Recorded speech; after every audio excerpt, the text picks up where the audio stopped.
안녕하세요. 오늘은 벌써 두 번째 시간입니다. 지난 시간엔 우리가 일반적으로 토익이란 무엇이고 우리가 뭘 위해서 공부하는지 그리고 영어를 공부하는 데 있어서 가장 필요한 5가지 문장 형식 중에 2가지를 공부했었습니다. 자, 그 2가지 기억나시나요? 스스로 혼자서 알아서 잘 할 수 있는 동사라 해서 자동사라고 불렀던 그 동사들, 바로 1형식과 2형식이었습니다. 굳이 여러분이 1형식이다, 2형식이다, 뭐 오늘 할 3형식이다 말로는 잘 몰라도 되지만 그래도 동사를 봤을 때 이 동사의 특징을 꼭 기억해 둔다면 여러분이 어떠한 영어를 그리고 어떠한 문장을 만들더라도 충분히 잘 만들 수 있는 그런 동사들입니다. 그래서 영어에서는 동사가 가장 중요하다고 볼 수 있어요. 그래서 동사를 오늘 2번째 시간이니까 2번째 동사들의 특징을 하나하나 한번 정리를 해보도록 하겠습니다. 그래서 가장 나오는 제일 처음 동사가 바로 이제 우리가 할 3형식에서 5형식이라고 부르는 이 동사들, 바로 가장 커다란 동사의 의미인 첫 번째 3형식부터 시작하도록 하겠습니다. 자, 3형식이라고 하면 일반적으로 주어, 동사, 이제 주어, 동사는 항상 영어 속에서 들어간다는 걸 알 수 있겠죠? 자, 그 동사와 함께, 그 주어, 동사와 함께 쓰이는 말이 바로 여기 나와 있는 목적어라는 단어입니다. 자, 목적어라는 것은 반드시 받는 대상이거나 아니면 사물일 수도 있어요. 여러분은 무엇을 좋아하시나요? 자, 우리 한번 좋아한다라는 동사 한번 만들어 볼까요? I like. 여러분은 뭘 좋아하세요? 저는 아침이니까 커피? 자, 일단 커피 자체를 좋아한다고 얘기하면 이렇게 써줄 수가 있겠죠. 근데 커피만 좋아한다고 해서 할 수 있는 게 아니잖아요. 커피는 마셔야겠죠. 자, I like.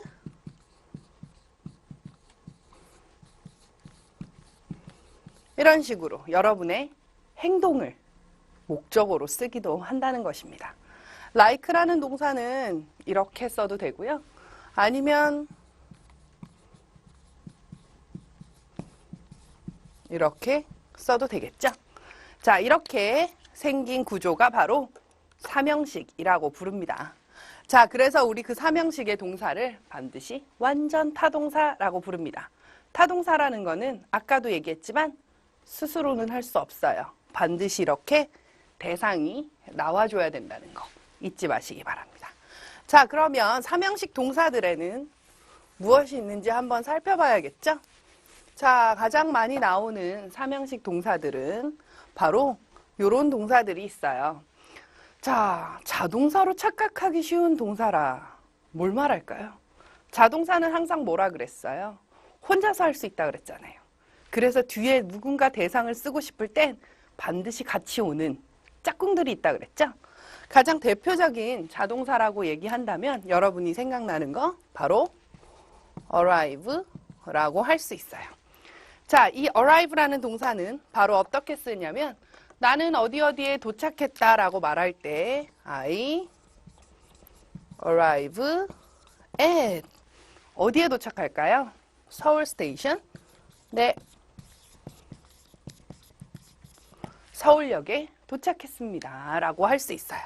자, 그런데 자동사라고 착각하기 쉬운 타동사라 그랬으니까 얘랑 같은 뜻으로 쓰이는 단어를 찾으면 되겠죠? 바로 reach라는 동사입니다.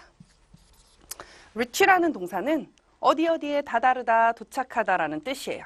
그런데 어디 어디에 다다르는 거니까 얘도 똑같이 at 또는 to 뭐 이런 걸 써야 될 것 같거든요. 근데 reach는 아무것도 쓰지 않고 바로 이렇게 뒤에 서울 스테이션 하고 쓰시면 됩니다. 바로 이런 동사들을 바로 여러분들이 기억해 두셔야 하는 동사들이라는 거죠. 그 예를 여기에 하나 적어놨어요. 바로 동사들은 일단 answer, 어디 어디에 대답하다. 그 다음에 address, 무엇을 연설하다. attend, 어디 어디에 참석하다. 그리고 discuss, 무엇에 대해서 토론하다. enter, 어디 어디에 들어가다 라는 뜻입니다. 다 어디 어디에 대해서, 어디 어디로 이런 말이 듣기 때문에 바로 이렇게 arrive at처럼 꼭 전치사가 들어갈 것 같거든요. 그래서 rich도 마찬가지지만 이 동사들은 반드시 혼자 쓰셔야 됩니다. 그리고 그 대상은 바로 뒤에 그냥 써주면 돼요. 그래서 여기도 하나 적어놨죠? mention이라는 동사 적어놨습니다. He mentioned a couple of examples. 바로 그는 언급했습니다. 말했습니다. 무엇을? A couple of. 두 가지 정도의 examples. 예를 언급했습니다. 라는 뜻인 거죠. 꼭 잊지 마세요. mention. about 쓰면 큰일 납니다. 자, 두 번째는 이번에는 뭐가 전치사 구가 들어가 있대요. 이건 바로 무엇을 얘기하냐면 대상은 그대로 쓰지만 전치사구를 써서 바로 누구누구에게 라는 말을 넣어주고 싶을 때 바로 쓰는 동사들입니다. 그래서 가장 많이 나오는 동사들이 바로 여기에 있어요. 바로 introduce. 여러분도 많이 쓰죠? Let me introduce myself to you. 항상 우리가 회화 첫 시간에 말하는 거잖아요. 소개할 때. 그쵸? 자, 그 다음에 submit. 여러분 숙제 제출하잖아요. 그렇게 제출하다. 또는 우리는 토익을 공부하는 거니까 비즈니스 상에서 뭘 제출해야 될까요? 바로 서류 같은 거 제출하다라는 뜻입니다. announce, 무엇을 발표하다라는 뜻이죠. 아마 신문 같은 거 보시면 많이 볼 수 있는 동사입니다. 그 다음에 suggest, 무엇을 제안하다라는 뜻입니다. 자, 그러면 suggest라는 걸 가지고 문장을 한번 만들어 봤어요. She suggests.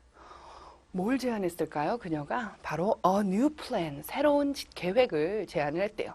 근데 누구한테 제안을 했겠어요? 혼자 제안을 하고 동수한테 말하진 않을 거 아니에요. 그쵸?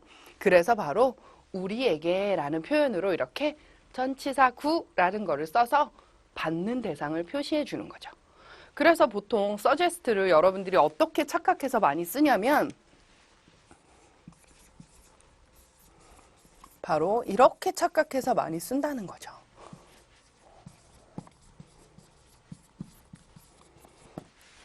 왜?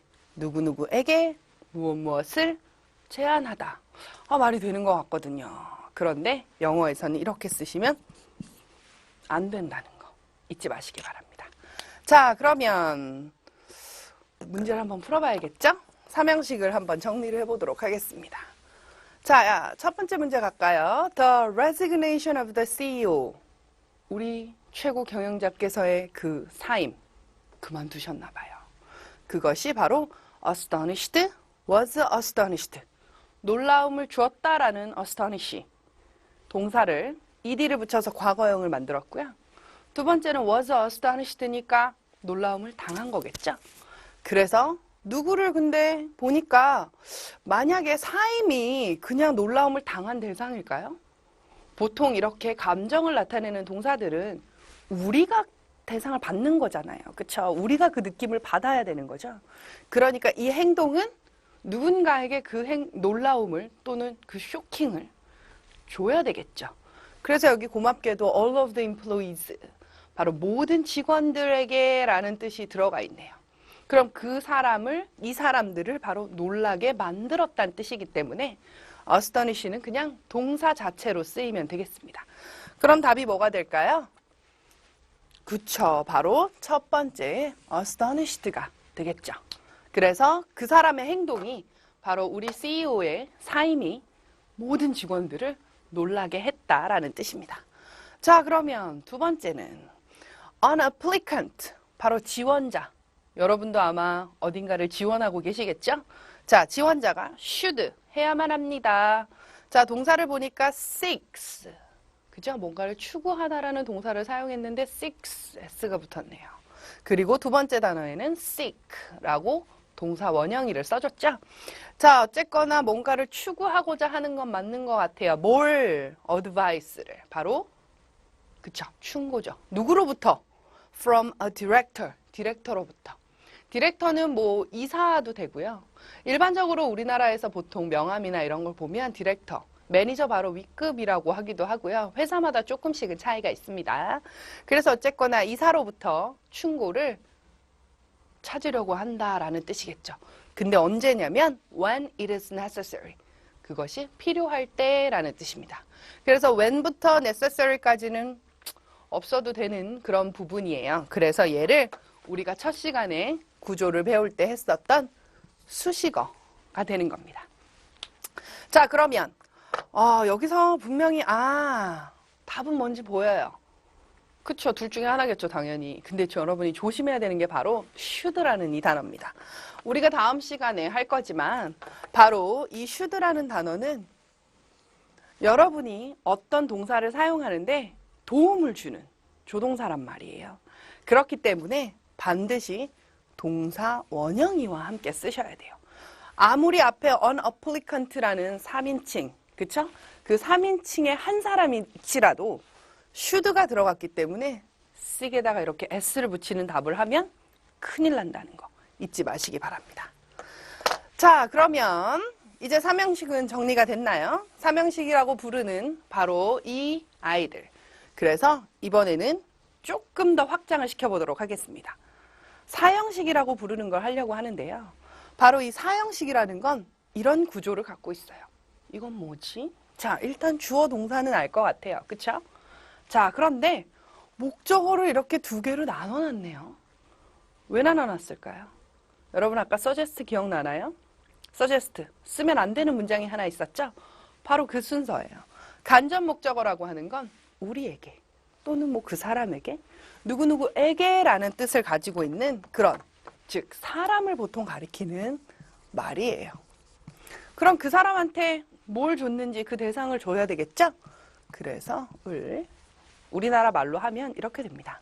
그래서 목적어가 두 개 있다 그래서 얘네들을 무슨 동사라고 부르냐면 바로 수요동사라고 부릅니다.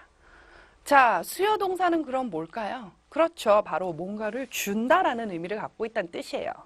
그래서 여러분들이 가장 쉽게 만들 수 있는 문장이, 자, 저는요, 여러분한테 많은 걸 주고 싶어요. 뭘 주고 싶냐면 여러분에게 주겠죠? 바로 뭘 주겠어요? 엄청난 양의 공부할 숙제를 줘야 되겠죠? 그래 여러분이 복습하실 거 아니에요. 그쵸? 그래서 a lot of homework를 주려고 해요. 자, 많은 홈워크를 주려고 합니다. 자, 그래서 이 많은 양의 홈워크는 셀 수 없거든요. 그래서 여러분한테 이렇게 주려고 한다라고 표현할 때 여러분에게 그리고 바로 이것을 주려고 한다라고 표현을 하는 거죠. 실제적으로 여러분 근데 문장 쓰실 때 여기다 대문사 쓰면 안 돼요. 저야 여러분한테 많은 걸 주려고 한다고 강조하는 거니까 그냥 쓴 거지만 실제 문장에선 쓰면 큰일 난답니다.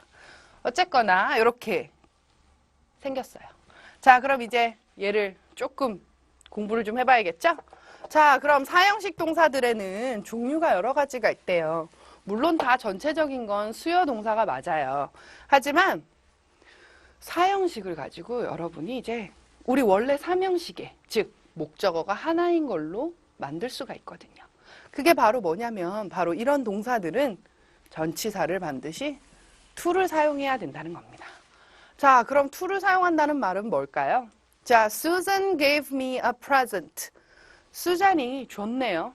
나에게 줬어요. 뭘 줬냐면 a present, 선물 하나를 줬어요. 자, 저는 똑같이 쓰고 싶은데 저는 me를 먼저 쓰는 게 싫어요 라고 말하는 학생이 있다면 Susan gave. 얘는 그대로 쓰면 되겠죠? 자, 그럼 목적어를 이제 하나로 만들어야 되겠죠? 그러면 얘를 써야 될까요? 얘를 써야 될까요? 그렇죠. 바로 a present를 쓰는 겁니다. 바로 얘가 목적어가 되는 거죠. 그럼 얘는 어떡하나요? 얘는 버리나요? 버릴 수 없겠죠? 그래서 바로 얘를 문장 끝으로 보낼 거예요. 근데 문장 끝으로 보낼 때 그냥 보내면 구조가 안 맞아요. 바로 여기 나와 있는 대로 전치사 to를 사용해서 이렇게 연결을 해서 바로 수식어로 만들어주는 거죠. 그럼 결국 여기 부분은 수식어가 되는 거니까 우리가 말하는 그 형식이라는 구조 속에는 들어가지가 않는 부분이 되는 겁니다. 그래서 이렇게 삼형식으로 고칠 수가 있는 겁니다. 그럼 항상 모든 게 다 to일까요? 그렇진 않거든요. 자, 대부분은 다 to라고 생각하시면 돼요. 일단 뭔가를 건네주거나 아니면 전해주거나 뭐 이런 뜻이기 때문에. 자, 그러면 또 다른 전치사들이 뭐가 있는지 한번 볼까요? 바로 첫 번째, 두 번째죠. 자, for입니다. for는 무슨 뜻인가요? 맞아요. 우리가 문장에서 제일 많이 보는 for는 뭐뭇을 위해서, 누구누구를 위해서라는 뜻입니다. 자, 그래서 쓸 겁니다. 뭐라고 써 있냐면 I will buy you a book. 여러분이 제일 싫어하는 선물 중에 하나가 책이죠. 그래서 저는 여러분한테 책을 사드리려고 합니다. 그래서 나는 will buy, 사줄 겁니다. 너에게. 무엇을? 바로 책 한 권을 사주려고 합니다. 자, 싫겠지만 그래도 받으셔야 합니다. 자, 그래서 지금 이제 문장을 하나 만들려고 해요. 똑같이 이제 삼형식으로 만들어 봐야겠죠? 자, 같이 한번 만들어 볼까요? I will buy. 여기까지는 그대로라 그랬습니다. 자, 그럼 뭘 넣어야 될까요, 이번에는? 그렇죠. 북을 넣어야겠죠. 근데 누굴 위해서? 그렇죠. 여러분을 위해서. 그래서 for you를 이렇게 뒤에다가 적어주면 되겠죠. 그러면 buy라는 동사는 for를 사용해서 또 삼형식으로 만들어줄 수 있구나라는 걸 알 수 있어요. 그런 동사들이 이렇게 있네요. 자, 이번에는 또 다른 전치사를 하나 하려고 해요. 바로 of입니다. 이 세 가지가 여러분이 시험에 제일 많이 나오는 기본적인 구조라고 생각하시면 되겠어요. 자, 대부분 뭔가 질문을 하거나 의구심을 품었을 때 쓰는 단어가 바로 of입니다. 그래서 the burglar, 그 도둑이 자, 이번에는 demanded, 요구했습니다. 뭘? 나한테 요구했죠. 뭘 요구했을까요? 그래요, 돈을 요구했어요. 그러니까 뭔가 요구하거나 요청하거나, 그치? 그래도 이 도둑은 착한가 봐요. 저한테 요구를 하신 거 보면. 그쵸? 그냥 가져간 게 아니라. 그래서 일단 한번 바꿔보려고 해요. 자, the burglar demanded. 당연히 뭘 쓴다고요? 그렇죠. 얼마인지 모르겠지만 돈을 원하네요. 자, 누구에게서 원하는 건가요? 그쵸? 나에게서 원하는 거죠. 바로 이렇게 써주는 겁니다. 자, 물론 다른 전치사들이 또 있긴 하지만 일단 우리는 요 세 가지만 한다면 한 7, 80%의 문장은 다 만들 수가 있고 바꿀 수가 있죠. 자, 그럼 다음엔 뭘 봐야 될까요? 그렇죠. 불가능한 것도 있을 거 아니에요. 바로 이런 동사들은 불가능하다고 생각하시면 됩니다. 왜냐하면 나는 envy, 부러워요, 그 사람이. 근데 그 사람의 뭐가 부럽냐면 patience가 부럽단 말이에요. 그러면 이걸 어떻게 되는 건가요? 나는 부럽죠. 그의 patience가. 뭘 어떻게? 그렇죠? 그를 위해서 부러운 건가요? 그에게 부러운 건가요? 아니잖아요. 그래서 얘는 만들 수가 없다라고 생각하시면 됩니다. 자, 그리고 이런 동사는 또 우리 아까 suggest나 이런 동사들은 수요 동사로 착각하기 쉽다 그랬잖아요. 얘도 마찬가지예요. 그 대신에 아까 그 아이랑 구조가 다른 이유는 바로 전부 다 요 of를 써줄 거라는 겁니다. 자, 반드시 요 구조의 차이는 물론 문장마다 조금씩 다르지만 remind라는 동사를 예를 들어서 설명한다면 remind는 그쵸, 무엇을 생각나게 하다라는 뜻이잖아요. 그래서 나에게 생각나게 했다. 무엇을? 바로 내 동생을, 내 여동생을 생각나게 했다라는 뜻입니다. 그죠? 그래서 여기 같은 경우는 일반적으로 remind를 여러분들이 쉽게 외우시는 방법은 거의 수거처럼 만들어서 외우시는 방법인데 일반적으로 remind는 사람을 뒤에 사물을 이렇게 써서 외우시면 되겠습니다. 흔히 A 또는 B로 써서 외우는데 그러면 어떤 단어가 올지 헷갈리는 경우가 많으니까 아예 이렇게 somebody 그리고 of 뒤에가 something이라고 외우시면 조금 더 편하겠죠? 자, 그런 대표적인 단어, 저기 제일 첫 번째 단어인 바로 provide.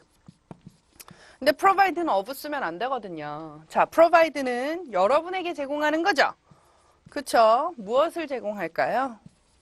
with something. 이렇게 제공하는 겁니다. 그래서 provide는 with랑 함께 써주시면 되겠습니다.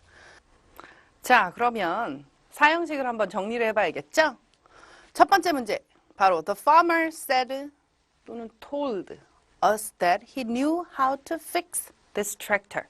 자, 그 농부는 말했습니다. 둘 다 말하다라는 동사네요. said나 told나. 근데 우리한테 말을 했대요. 뭘? that 이하 전체를 말했다는 거죠. 바로 뭘 말했나요? 자, 여기서는 that 이하 전체의 이 문장, 이 긴 한 문장이 바로 저한테 또는 여러분한테, 여기는 우리니까 우리한테 말한 내용이에요. 아, 그럼 여러분이 조심해야 되는 거 생각나죠? 자, 바로 say랑 tell이랑 구별을 할 거예요. 자, 둘 다 말하다라는 동사고요. 자, 그 다음에 say는 그냥 여러분이 우리 say hello 라고 말하잖아요. 그런 것처럼 바로 말하고자 하는 내용을 바로 이렇게 말하고자 하는 내용 써주시면 됩니다. 물론 say something 단 하나일 수도 있고요. 아니면 이렇게 대디하로 문장을 만들으셔도 됩니다. 자, 그 다음에 tell이라는 단어는 일반적으로 누구에게 무엇을 말하다라는 뜻이기 때문에 반드시 여기에 somebody가 들어가줘야 된다는 거죠. 그리고 뭐라고 쓰겠어요? 그렇죠. 말하고자 하는 내용을 이렇게 적어주시면 됩니다. 물론 말하고자 하는 내용은 지금처럼 something도 되지만 여기에 문장이 나와 있는 것처럼 that 이하의 문장으로 쓰셔도 된다는 거죠. 자, 그러면 답이 보이죠? 답 뭔가요?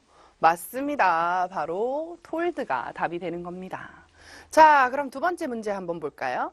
The lecturer entered 또는 entered into the main area. 자, main area로 들어갔대요. 근데 뭘 하기 위해서 들어갔냐면 바로 to explain, 설명하기 위해서 들어간 거죠. 그의 프로젝트를. 자, 누구한테 설명할까요? 그렇죠. 게스트들, 손님들한테 설명하러 들어가셨어요. 자, 그럼 의미가 생각이 나죠? 아, enter, 어디에 들어가다라고 우리 삼형식에서 했었던 동사잖아요. 그래요. 자, 그러니까 어디에 들어가다. 어디에 들어가다. into 넣어야 될 것 같은데, 그쵸? 자, into 넣으면 안 돼요. 여긴 바로 enter를 넣어서 enter 자체가 어디에 들어가다라는 뜻입니다. 그래서 main area에 들어가다라고 해석하시면 되겠습니다. 자, 하지만 enter into 같은 경우는요, 뜻이 없진 않아요. 자, enter into는 바로 무엇을 시작하다 라는 뜻으로 해석하시면 됩니다. 자, 그러면 이제 복잡한 구조 한 개만 남았습니다. 자, 이제 마지막 하나. 우리가 이제 앞으로 배울 영어를 공부하는 데 있어서, 즉 토익에 들어가는 문법 그리고 우리가 독해를 공부하는 데 있어서 마지막 구조인 5번째 구조를 할 겁니다. 자, 바로 오형식이라고 부르는 이 구조는 자, 이렇게 생겼대요. 자, 요거를 가리면 주어 동사 그리고 목적어. 여기까지는 알 것 같아요. 그쵸? 자, 우리 이 형식의 구조가 뭐였는지 생각나나요? 이 형식의 구조는 주어, 동사, 그리고 보어였잖아요. 이 보어가 가리키는 말이 바로 뭐였나요? 그렇죠. 바로 이 주어를 가리키는 보어였단 말이에요. 그래서 우리 얘를 주격 보어라고 불렀잖아요. 자, 그 주격 보어를 이번엔 형태를 좀 살짝 바꿔서 여기 바로 목적어를 설명해주는 말로 바꾸려고 해요. 즉, 주어랑 목적어. 자, 그리고 이 목적 보어는 누구를 가리킨다? 그렇죠. 바로 앞에 있는 목적어를 가리키는 말이라는 거죠. 자, 그러면 목적어도 필요하고 보어도 필요한 동사를 바로 뭐라 그럴까요? 여기에 나와 있네요. 불완전 타동사라고 합니다. 자, 그러면 목적어까지는 다 아니까 구조를 눈에 들어오잖아요. 자, 그럼 이제 보어가 뭐가 올 수 있는지 봐야겠죠? 자, 오형식 동사들 중에서 이제 구조를 나누는 거는 바로 보어의 종류에 따라서 나누는 겁니다. 자, 그래서 명사를 보어로 갖는 동사. 자, elect, consider, appoint. elect는 누구누구를, 그쵸, 무엇으로 선출하다. 그리고 consider는 무엇을 또는 누구누구를 뭐뭐라고 여기다. appoint는 누구누구를 어느 자리에 임명하다. 뭐 이런 뜻인 거죠.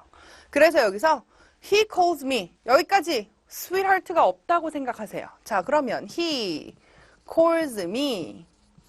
뜻 되게 많잖아요. 그쵸? 나를 부르기도 된 거고 나한테 전화한 것도 된단 말이에요. 자, call은 그렇게 뜻이 많아요. 자, 나한테 전화한다라고 하면 그냥 call만 쓰시면 돼요. 근데 me 뒤에 이렇게 sweetheart라는 단어가 나왔네요. 그쵸? 맞아요. 엄마나 또는 할머니가 손주, 그리고 자녀들을 부르는 애칭이죠. 흔히 sweetheart. 아니면 뭐 연인에게 부르는 애칭이기도 하고. 자, 이 애칭 바로 명사예요. 그래서 나를 sweetheart라고 부른다. 즉, 나를 그냥 부르는 게 아니라 이렇게라고 부른다라고 설명해 주는 거죠. 그럼 이 sweetheart가 가리키는 말은 he인가요? 그쵸. 바로 옆에 있는 나가 되는 겁니다. 이게 가장 기본적인 구조라고 보면 돼요. 자, 그럼 두 번째 볼까요? 자, 이번에는 형용사를 보호로 갔는데요. 우리가 주격 보호하면서도 설명했죠. 이 형식에서 명사도 될 수 있고 형용사도 될 수 있다 그랬잖아요. 그래서 똑같이 형용사를 보호로 갖는 동사 한번 볼게요. 바로 keep, leave, find. 자, 그러면 find를 가지고 문장을 만들어 봤어요. I found the book. 자, 여기서는 찾다라고 해석하면 좀 그렇죠? 그래요. 맞아요. 나는 그 책을 이해했다? 뭐라고 생각했다? 뭐 이렇게 여러분이 부드럽게 번역을 하시면 돼요. 자, 근데 그 책이 뭐라고 생각했다는 거예요? 그렇죠. 바로 알아냈는데 책이 재밌다는 걸 알아냈다는 거죠. 바로 여기서 interesting은 나를 설명하는 게 아니라, 그쵸, 내가 interesting 할 수는 없어요. 그쵸? 그러니까 바로 그 책이 재미있구나라는 걸 알았다라는 뜻입니다. 이렇게 쓰시면 되겠어요. 자, 그러면 이번에는 우리가 독해에서는 되게 자주 보는 구조거든요. 근데 이게 오형식이었어? 라고 생각하기 되게 어색한 그런 구조가 하나 있어요. 바로 이하인데요. 투부정사를 보어로 취하는 동사입니다. 자, 가장 대표적인 동사들이에요. allow, 무엇을 허락하다죠. 자, 단순히 무엇을 허락하다가 아니라 누가 무엇 하는 것을 허락하다라고 해석할 때 보통 이렇게 표현합니다. 그리고 encourage, 그쵸, 제가 여러분한테 매일 해줘야 되는 거란 말이에요. 여러분이 뭐 하도록? 그쵸, 공부하도록 계속 encourage를 시켜줘야 되는 거죠. 그 다음에 forbid, 무슨 뜻일까요? 그쵸, 금지하다라는 뜻이죠. 누가 어떤 행동을 하는 것을 금지하다라는 뜻입니다. 자, 그러면 order라는 동사를 가지고 한번 만들어 봤어요. 나는 명령했습니다. 그 사람한테 뭐 하라고? 떠나라고. 오, 의미심장한 말 같아요. 자, 어쨌거나 여기서도 order라는 동사는 바로 그 사람한테. 자, 그럼 이 행동을 할 사람은 나인가요? 그 사람인가요? 그렇죠. 바로 이 to live 하는 사람은 바로 앞에 있는 힘이 되는 거겠죠. 그래서 여러분들이 많이 보게 되는 구조들 중에 하나입니다. 자, 그러면 문제를 한번 풀어볼까요? 자, 쉬어가는 문제. Yeah, IT professionals are advised to bring 3 copies of their resumes to the job fair. 자, IT 전문가들은 advise. 자, 누구누구에게 무엇을 충고하다라는 뜻입니다. 그런데 여기 are가 나와 있어요. 그리고 to bring 3 copies of their resumes 하라고 되어 있네요. 어디에 갖고 오는 건가요? 그쵸? 직업 박람회에 3부의 이력서를 갖고 오라고. 자, 그러면 이 professionals가 충고를 하는 걸까요? 아니면 충고를 받은 걸까요? 그렇죠. 만약에 하는 거였다면 반드시 누구에게가 들어갔을 거란 말이에요. 왜? 당연히 누구에게 이걸 가지고 오라고 말했겠죠. 자, 그래서 여기서는 이 professionals들이 직업을 구하는 사람인가 봐요. 그러니까 이 사람들은 당연히 뭐겠어요? 가지고 와야겠죠? 그래서 여기서 답은 advised가 되는 겁니다. 자, 그러면 두 번째는 mountains in Korea. 자, 한국에 있는 산들. 멋진 산들 되게 많죠? 여러분도 많이 다녀보셨나요? 자, are often. are가 또 나왔네요. 분명히 동사는 그냥 동사만 나올 텐데 are가 나왔으니까 뭔가 있을 것 같아요. 자, 코리아의 알프스라고 불립니다. 라고 얘기한대요. 자, 그러면 refer라는 동사는 여러분들이 반드시 기억해둬야 되는데 refer는 무엇을 가리키다라는 뜻도 되고 뭐 참고하다라는 뜻도 되고 뜻이 되게 많단 말이에요. 그런데 refer에다가 이렇게 to를 붙여서 a를 쓰고 그리고 as를 또 붙여서 b를 쓰면 a를 b라고 여기다라는 뜻입니다. 간주하다라는 뜻이에요. 그러면 이 a가 여기서는 바로 mountains in Korea 같아요. 그러니까 A가 그럼 어떻게 되겠어요? 그쵸. 이렇게 바뀌어져야 되겠죠? 자, referred to? to랑 as랑 같이 쓰면 이상할 것 같아요. 하지만 전혀 이상하지 않고 as를 쓰고 그리고 이렇게 be라고 쓰는 겁니다. 바로 이게 이 문장에서 그대로 나타나 있어요. 아, 그럼 답이 보이나요? 그쵸? 우리가 만약에 그 mountains를 알프스라고 여겼다면, 그쵸? 주어는 mountains가 아니라 우리 같은 사람이었을 거란 말이죠. 그러니까 여기서는 바로 referred to 이게 답이 돼서 as랑 바로 연결이 되는구나 라고 하시면 되겠습니다. 자, 그래서 지금까지 우리가 문장의 가장 기본적인 구조들을 정리를 해봤어요. 자, 이제부터는 그 구조들을 하나하나 파악할 거거든요. 지난 시간과 이번 시간에 한 거 반드시 복습하셔서 뼈대가 어떻게 생겼는지 반드시 확인하시고 저희가 이제 다음 시간에 올 때는 이 구조들을 더 하나하나 세분화해서 한번 살펴보도록 하겠습니다. 오늘 또 공부하시느라고 고생하셨고요. 다음 시간에 뵙겠습니다.